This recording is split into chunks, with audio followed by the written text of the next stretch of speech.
Hello YouTubers, hello world, it's me again. I'm going to be talking today about one of the A-level set texts that we study here as part of the Welsh Board syllabus. It's The Country Wife by William Wycherley. So I'm going to be putting quite a lot of different videos up about a country wife or the country wife as we're going through the next few sort of weeks and months. I want you to refer to these in your own time. I'd like you to use them as a revision tool. This first one is just going to give you some very, very quick historical background to the play. So every play, whenever it was written, is always coming from a very specific time and a place. So you do need to understand, not in massive detail, but you do need to understand some of the social and historical background to these plays. So The Country Wife by William Wycherley is a restoration comedy. Restoration comedy refers to a period of English theatre that ran from around 1660s, from around 1662 to into the 1700s. So we're talking about a sort of 60-year, maybe 70-year kind of period.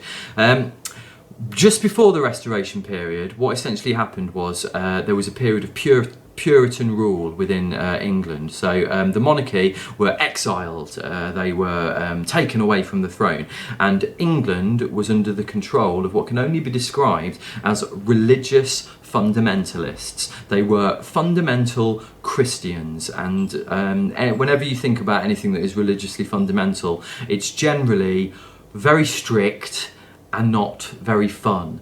So one of the things that they did during this period of puritanical rule was that they banned a lot of forms of entertainment, including theatre.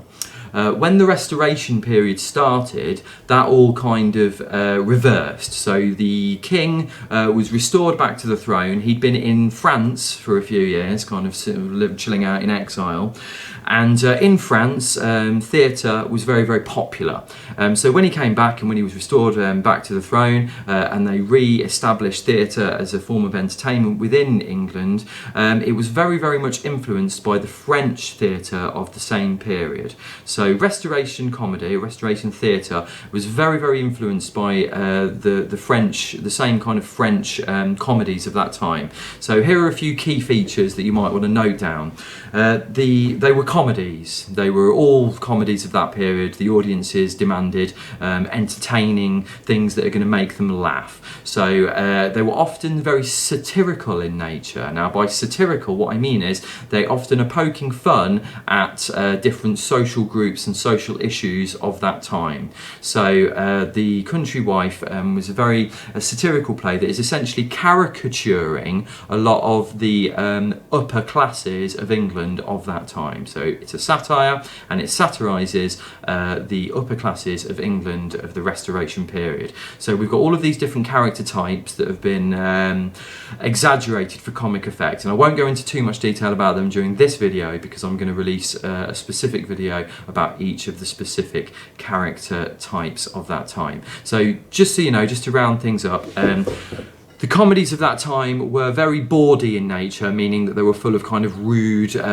sexual innuendos. The plots of that time were very fast-paced. There was lots of comings and goings on stage. The use of disguise was a very, very well established theatrical convention by that point. So the use of disguise is a real key theme and a key feature of the play.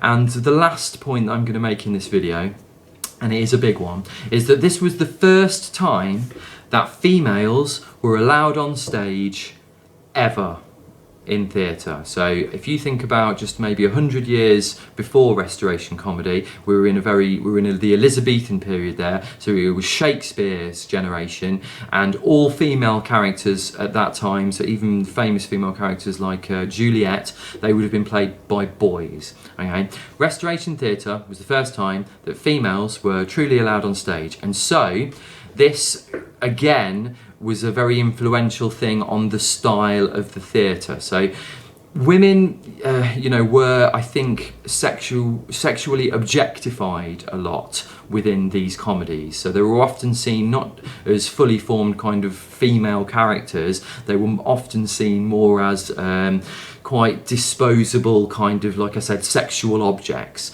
and that is again quite a key theme of the play, like the idea of like treating women as being possessions and what the effects of that are on the sort of on relationships and on what marriage is. There are also within the play, and we'll come to this when we study it in more detail within class, some excellent scenes that involve just women, or in a couple of cases just one woman on her own. And so it's really interesting to consider that this, for the audience, would have been one of the first times that they had seen women on the same stages as men, with some quite chunky, cool, kind of good parts for them to get their teeth into, and you can play around with that. So you can play around with the kind of flirtatiousness of the female characters, and the female characters could sort of break the fourth wall and actually flirt directly with the audience, and I'm pretty sure that the audience would have loved that, because that would have been quite a novelty kind of aspect. So there you go, there's a little bit of social historical kind of context to the play. There's, as always, I'm just scratching the surface of this, so do your research. There is a playlist now on my channel, on my YouTube channel, that is specifically about Restoration Theatre, and I would highly recommend that you check that out as well, because it goes into a lot more detail about the kind of things that I've been talking about today. So there you have it, Restoration Theatre, social and historical background there for you. It was a new form of theatre. It was exciting, it was comedic, it was satirical, it would poke fun and caricature people of the society of that time, and it was the first time women were allowed on stage, and that had kind of massive implications for the way that certain female parts were actually played. There you have it. Keep tuned for more videos. I'll see you next time.